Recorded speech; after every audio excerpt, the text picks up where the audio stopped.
I want you to imagine the sound of my heart breaking. Because that is exactly what I felt the day I held the wedding album in my hands. I had dreamed about this wedding for years. And not just dreamed about it, I lived for it. Worked for it, sacrificed for it. I had told myself again and again, this will be the proudest day of my life. The day I watch my child step into a new future. And yet, when the photographs came back, the memories we were supposed to treasure for a lifetime, I was not in a single one. Not standing by my child's side. Not in the family portraits. Not even in the background of a candid shot. It was as if I had never existed at all. Do you know what it feels like to be erased? Not forgotten. Not overlooked. Erased. Like someone deliberately took a pair of scissors and cut you out of your own life story. That was the moment I knew something was terribly, terribly wrong. But let me go back a little. From the moment I found out my child was getting married, I poured my heart and soul into making that day perfect. I don't come from money. Everything I earned came from long hours, sleepless nights, and sacrifices people will never understand. I didn't take vacations. I didn't buy myself nice clothes. I didn't spend my evenings relaxing like others do. Every cent went into raising my child. And when it came time for the wedding, I wanted to give them everything I never had. I chose the venue. I met with the caterers. I went to bridal fittings, stood in front of racks of dresses, and watched with tears in my eyes as my child spun around in the gown of their dreams. I sat with the florist, describing what flowers would make the room glow. I even helped pick the song for the first dance. And through it all, I told myself, this is it. This is the moment I've waited for. The moment that proves every sacrifice was worth it. On the morning of the wedding, I remember waking up before dawn. My hands shook as I buttoned up the dress I had saved months to buy. It wasn't flashy. It wasn't expensive. But it was mine, and I wore it with pride. I looked in the mirror and thought, I finally get to be the mother of the bride. I finally get to be seen. The ceremony was beautiful. Everyone looked so happy. People laughed, danced, toasted. Strangers complimented me, telling me how radiant I looked, how proud I must feel. And I did feel proud. So proud it hurt. For a few fleeting hours, I believed I was part of something magical. But magic fades fast. It wasn't until weeks later that the truth crashed into me. I had been waiting impatiently for the photographer's work, counting the days until I could flip through the album and relive the joy. When the book finally arrived, wrapped in delicate tissue paper, I opened it with trembling hands. And page after page after page, there was no trace of me. The bride with her father. The bride with her bridesmaids. The bride with her new in-laws. Even cousins I hadn't seen in 20 years were there, smiling wide, holding champagne flutes, forever frozen in time, but me. The woman who had made the wedding possible, who had poured every last dollar of her savings into this day. I was invisible. At first, I thought there had been a mistake. Maybe the photographer had left out a batch of photos. Maybe there was another album coming. But as I flipped faster, the reality clawed at me harder. I wasn't left out by accident. I had been deliberately cut out. And that's when the question burned through my mind, over and over again. Why?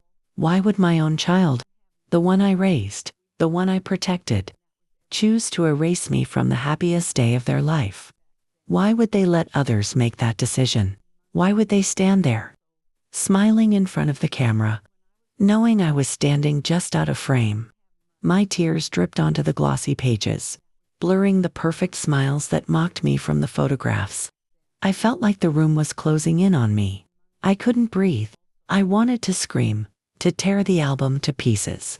But all I could do was sit there, shaking, the weight of betrayal crushing me. And let me tell you something. Betrayal from strangers is painful. Betrayal from friends cuts deeper.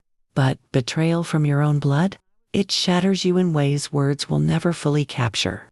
I stayed up all night staring at those photos, asking myself what I had done to deserve this.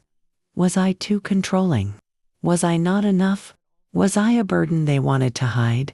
Or was it that they simply didn't love me anymore? But as the sun came up the next morning, something inside me hardened. The tears dried, the shaking stopped, and a cold fire burned in my chest. If they wanted to erase me, if they thought I was nothing but a shadow to push out of the frame, then they had no idea who they were dealing with. Because what they forgot, what they underestimated, was that every flower in those pictures, every dress on those smiling girls, every chandelier lighting up that hall, every plate of food that was served, it all came from me. Every single piece of that wedding existed because of me. And if they thought they could cut me out and still keep the dream I built for them, they were about to learn the cruelest truth. I may have been erased from their photos, but I wasn't about to be erased from their lives. I was going to take back every penny, and I promise you, I did it in a way they will never forget. I want you to understand something before I go any further. I was not born into comfort, and I was not handed an easy life. My story has always been about survival, about scraping by, about working twice as hard for half as much. And through all, my child would have a better life than I did. You see, when you become a mother, your world shifts. Your dreams, your ambitions, your wants, they all fold themselves away in a corner. And what takes their place is a single thought. I must give them everything I never had. That thought drove me for decades. I worked jobs no one wanted. I cleaned houses. I cooked for people who barely said thank you. I ironed clothes until my back ached.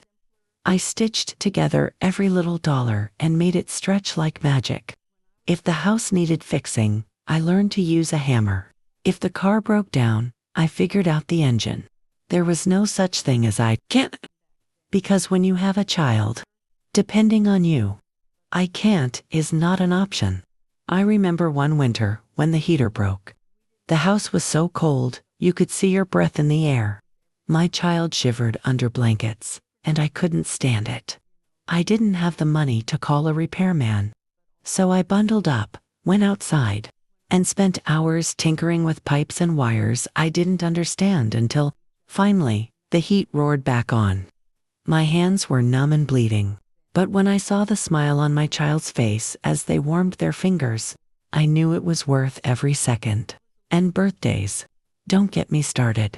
I may not have had money for extravagant gifts, but I made sure each birthday felt magical. I would stay up all night baking a cake from scratch, decorating the kitchen with streamers made out of paper scraps, wrapping small presents with newspaper and ribbons I'd saved. My child would wake up, wide-eyed, believing the world was made just for them. I gave up so much. Opportunities to travel, friendships I could no longer maintain because I was always working, even relationships, because many men couldn't handle the fact that my child came first, always, but I didn't care. I told myself, one day, when they're grown, when they walk down the aisle, when they start their new life, they'll look back and know I gave them everything. They'll know I was their foundation. That belief kept me alive. When it came time for the wedding, I wasn't just excited. I was fulfilled. It was like watching a seed I had planted in poor soil finally bloom into a flower. Against all odds. And I didn't hesitate when they asked for help. I didn't think twice when I saw the bills. The venue alone cost more than I had ever spent in one place in my life. My hands shook when I signed the check. But when my child hugged me and whispered, "Thank you, Mom," I thought it was worth it. The dress, thousands of dollars for lace and silk. Do you know how many months of my wages that was? But I told myself, this is her day, this is her dream, and I'll make it happen. The catering, the flowers, the decorations, it all added up to numbers I don't even want to say out loud. I drained savings I had built for decades. I touched accounts I had promised myself I would never touch. I even sold a piece of jewelry that had belonged to my mother. Something I swore I'd pass down to my daughter one day. Every sacrifice I made with a smile, because that's what mothers do. We tell ourselves the cost doesn't matter as long as they're happy. But let me tell you, when I opened that wedding album and saw my absence, staring back at me. Every dollar I spent turned into a blade, cutting me from the inside out. All those nights I stayed awake worrying about money. All those hours of labor. All those little dreams of my own that I let die quietly so hers could live. For what? To be erased. To be treated like I was a stranger who didn't matter. No, I will not let my life's work, my sacrifices, be dismissed like that. If they wanted me gone from their story, then I was going to show them what it really meant to live without me. Because, here's the truth, nobody likes to admit, love can make you give everything. But betrayal can make you take it all back. And that is exactly what I did. The wedding had come and gone. The decorations had been taken down. The guests had all gone home. And I was left with nothing but exhaustion and a kind of peace. The kind of peace you feel after pouring your soul into something, even if it costs you every last drop of strength. I thought, yes, it was hard. Yes, it was expensive. Yes, I'm drained. But I told myself it was worth it. I had seen the smiles on their faces, the glow in their eyes, the laughter of the guests. I had sat quietly in my corner that day, not asking for recognition, not demanding the spotlight, simply content knowing I had made it possible. Weeks later, my daughter came over with her new husband. They brought a big box with them. "The wedding photos are ready," she said, her voice filled with excitement. My heart leaped. I couldn't wait to see them. I imagined page after page of joy, of love, of family. I thought of the moment when she walked down the aisle in that gown I paid for. And I thought, they'll have captured me there. Tears in my eyes, clapping with pride. I imagined the dance floor, the speeches, the smiles we exchanged. So I sat down, pulled the heavy album onto my lap, and opened it with trembling hands. The first page was the dress, beautiful, elegant. My chest swelled with pride. The second page was the flowers. Gorgeous, expensive. I remembered the florist's bill that nearly made me faint, but I told myself it was fine. It looked like a dream. Then the bride and groom, holding hands, smiling, looking like the picture of happiness. I turned the page. Another shot of them laughing together. Another of them kissing under an arch of roses. Another with their friends, all of them beaming. And then, another comma. And another. And another. My hands slowed as I flipped through. I frowned, blinking hard. Maybe I missed it. Maybe it was just out of order. I turned more pages. The bride with her bridesmaids. The groom with his groomsmen. The families together on the church steps. But where was I? I kept flipping. Faster now, desperate. My hands started to shake. Every page was filled with their joy, their friends, their laughter. And I wasn't there. Not once. Not in the background. Not in a corner. Not even in a blurry, accidental shot. I was erased. Where am I? I whispered. My throat was dry. My daughter glanced at me, too quickly. "Oh, Mom, we had so many pictures." Maybe the photographer didn't. Didn't what? I snapped, my voice breaking. Didn't notice me. Didn't see me sitting there. Didn't see the woman who paid for all of this. Her husband shifted in his seat, avoiding my eyes. My daughter tried to laugh it off. "Mom, don't be so dramatic. The photos are about the bride and groom, not the guests." Guests. That word burned into me like fire. Guests? I wasn't a guest. I was the reason that entire event had been possible. Without me, there would have been no dress, no flowers, no venue, no cake, no laughter. Without me, there would have been nothing. But in those pages, I was nobody. I closed the album slowly, my hands trembling. The silence in the room was heavy, tense. I looked at my daughter, my own flesh and blood, and I saw something I had never seen before. A kind of coldness, a distance. And in that moment, I realized something painful. This wasn't an accident. This wasn't the photographer's mistake. No, this was intentional. They didn't want me in those photos. They didn't want me in that story. They had planned it that way. And I asked myself, why? Why would they erase me? Why would my own daughter cut me out of her happiest day? The day I had sacrificed so much to make possible. That night, I couldn't sleep. I sat at the kitchen table with the album in front of me, staring at those pages. I thought about the hours I had worked, the money I had spent, the dreams I had buried, and all for what? For a daughter who saw me as nothing more than a wallet? For a son-in-law who smiled to my face but erased me from his memories? I felt something inside me break. You see, betrayal doesn't always come with shouting or slammed doors. Sometimes, if they didn't want me in their story, then fine. I would write them out of mine. They thought they were clever, cutting me out of photographs. But they had forgotten something important, those photos. That wedding, that happiness, it all came from me. From my sacrifice. From my love. And just as easily as I gave, I could take away. They had no idea who they were dealing with. You know, child, they say a mother's love has no limits. And maybe that's true. But what they don't tell you is that when love is spit on, when sacrifice is mocked, when devotion is erased, that same love can harden into something unrecognizable. I sat at that kitchen table, staring at the album, for hours. My hands shook, not from age, but from rage. Every page I turned reminded me of how blind I had been. All those late nights, all those years of saving, all the pennies I had pinched gone, just like that. But what hurt the most wasn't the money.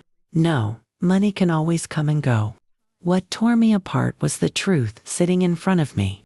My own daughter did not see me as part of her story. I was nothing to her. Nothing more than a purse with legs. That realization was like swallowing glass. But then, slowly, something else began to grow inside me. A fire. And I'll tell you this, I wasn't about to sit there, rocking quietly in my chair, letting them walk all over me like a doormat. No, ma'am. They had forgotten who I was. They had forgotten the strength that carried me through life. They thought I was old, weak, too soft to push back. But they were wrong, very wrong. The first step was silence. Oh yes, child, silence can be the sharpest weapon. I didn't scream, didn't fight, didn't even mention those missing photos again. That's what they expected, after all. They expected me to cry, to beg, to cling to them.com. But instead, I smiled. I smiled when they visited. I smiled when they talked about their perfect wedding. I smiled when they flipped through that album in front of friends, bragging about the flowers and the cake. All the while, I was planning. You see, they thought I was powerless. But what they didn't know is that I had signed every check. I had held every receipt, and I kept records of everything. Every single thing. One evening, I pulled out a little box from my closet. Inside were all the invoices, all the contracts, all the bank statements showing exactly where every dollar had gone. Venue deposit, paid by me. Florist, paid by me. Caterer, paid by me. Photographer, paid by me. The list went on and on. And suddenly, I realized something delicious. If I had given them this day, then I could just as easily take it away. Now, I don't mean I marched into their house and snatched the photo album from their hands. No, no. Revenge, child, is sweeter when it's served cold. Slow, calculated.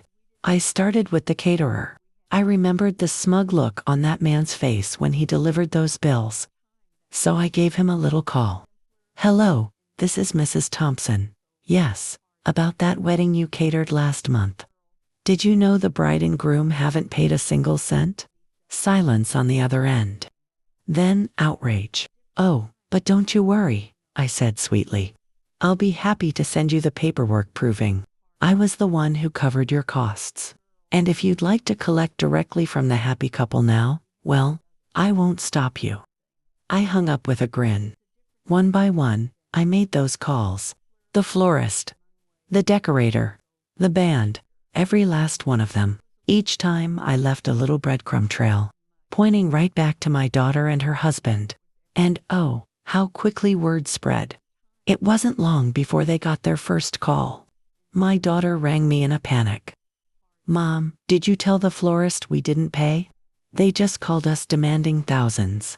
I kept my voice calm, almost bored. "Well, dear, I simply told them the truth. That you hadn't paid a dime." Her voice cracked. "But you said it was your gift." I leaned back in my chair, smiling into the silence. "Yes, a gift.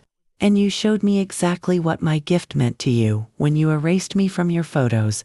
Now, you can deal with the reality of what happens when you treat people like they don't exist." She started crying. Her husband shouted something in the background. I didn't flinch, because for the first time in years, I held the power. But that was just the beginning. You see, child, money wasn't the only thing I gave them. No, I gave them trust. I gave them the roof over their heads. And I gave them access to things they should have never taken for granted, like the house. Ah yes, the house.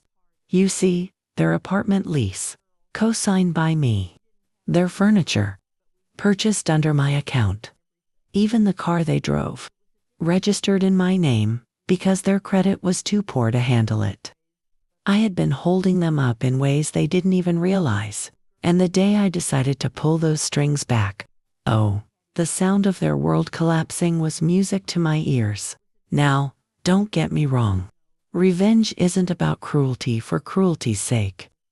I didn't want to destroy them completely. No, I wanted them to feel what I had. Felt that aching, hollow emptiness of being erased. I wanted them to sit in silence and realize the cost of their choices. So, I cut them off, quietly. The credit card they used for groceries, canceled. The emergency fund they counted on, closed. The house account they thought would always be there, empty. And I didn't. One read, "Since I was invisible at your wedding, I assume you won't mind me being invisible in your finances too." Another said, "Photos last a lifetime. Let's see how long you remember this." Some people say revenge doesn't fix anything. Maybe they're right. But I'll tell you this, sure did teach them a lesson. Because one day, my daughter came back to my house, her face pale, her eyes red. "Mom, we don't have money for rent. We don't have money for food. What are we supposed to do?" I looked her straight in the eye, my voice steady. "You should have thought about that before you cut me out of your life. Child, let me tell you something important. Forgiveness is a choice, but so is self-respect. And sometimes, the only way to remind people of your worth is to take yourself out of the picture." They thought they could erase me. They thought they could humiliate me quietly, that I'd just swallow it down. But I showed them that without me, their perfect little world crumbled like dust. And for the first time in a long time, I didn't feel weak. I didn't feel invisible. I felt powerful, and I liked it. You know, child, when people play with fire, they always think they'll be the ones holding the torch. They never imagine they'll end up in the flames. That's exactly what happened with my daughter and her husband. At first, they were defiant. Oh yes. They stomped their feet, raised their voices, and spat ugly words at me. They thought they could shame me into undoing everything. "Mom, you're being childish," my daughter snapped one night over the phone. "You're acting like a bitter old woman." I just listened.com/silent, letting her rant. Because you see, when someone's drowning, they'll thrash and fight, thinking it'll save them. But the more they fight, the deeper they sink. And I was letting them sink. It didn't take long for their world to unravel. The florist had sent a collections notice. The caterer filed a lawsuit. The bank repossessed the car when payments weren't made. And oh, the landlord, he posted an eviction notice right on their door. Their friends, those shiny, smiling wedding guests they had paraded around for, began whispering, "Did you hear? They couldn't even pay for their own wedding." The humiliation burned them alive. And me, I watched from my porch, sipping my tea, while the empire they had built on my back crumbled beneath their feet. Now, you might think I enjoyed every second of it. But let me be honest with you, child, revenge isn't always sweet. Sometimes, it's heavy, because no matter what they did to me, they were still my blood, my baby girl. And watching her cry, watching her beg, watching her scramble, it twisted something deep in my chest. But I didn't let it stop me, because sometimes love has to be sharp. Sometimes love has to cut, to teach a lesson that no soft word ever could. I'll never forget the night she came back.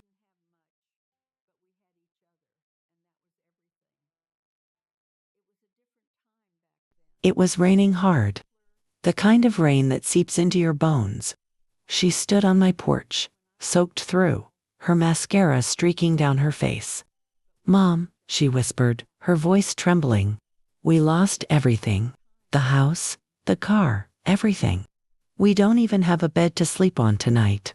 I looked at her, really looked at her, and for the first time in a long while, I saw not a bride, not a smug young woman flaunting her wedding photos, but my daughter, my little girl, the one I used to rock to sleep, the one who used to hold my hand crossing the street. Tears filled my eyes, but I didn't move. "Why are you here?" I asked softly. She broke then, collapsed right on the porch, sobbing into her hands. "Because you were right," she cried. "I treated you like nothing, like you didn't matter. And now I see you were everything. Everything we had came from you. And I erased you." Her words cut deep, deeper than the erasure, deeper than the humiliation. Because they were true. I let her cry. I let the rain wash over her as I stood there, my hands gripping the doorframe. And then, finally, I bent down. I took her face in my hands. "Child," I whispered, "I don't need your wedding photos. I don't need your thanks. All I ever wanted was your respect. Your love, to be seen." She shook her head violently, tears streaming down her cheeks. "You have it now," she swore. "You have it, please. Please give us another chance." Now, child, I won't lie to you.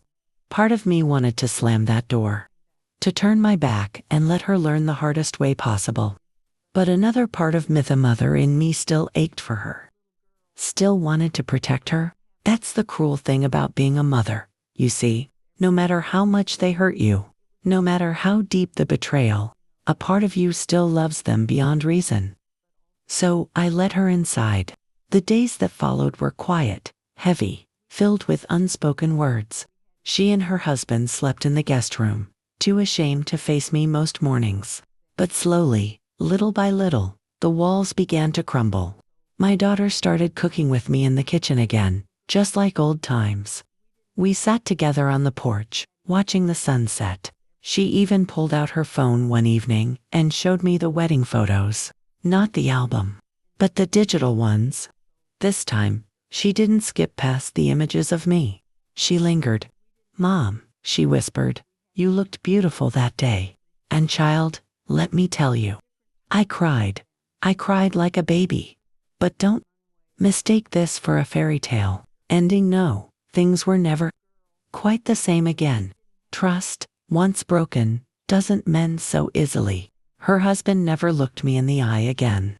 He carried the weight of shame like a stone on his back. And as for my daughter, well, she tried. She really did. But the scars remained. And me. Love makes us blind. It makes us give, and give, and give, until there's nothing left but respect. Respect is the line that should never be crossed. Because when it is, when those you love treat you as if you're invisible, you have two choices: to shrink or to rise. And child, I chose to rise. I showed them I wasn't just a shadow in their story. I was the backbone of it. And even if they tried to erase me, even if they thought I was nothing more than a purse with legs, I proved to them, and to myself, that I was so much more. So remember this, child. The lesson isn't about revenge. It isn't even about money. It's about knowing your worth. Because when you know your worth, nobody can erase you, not even your own blood.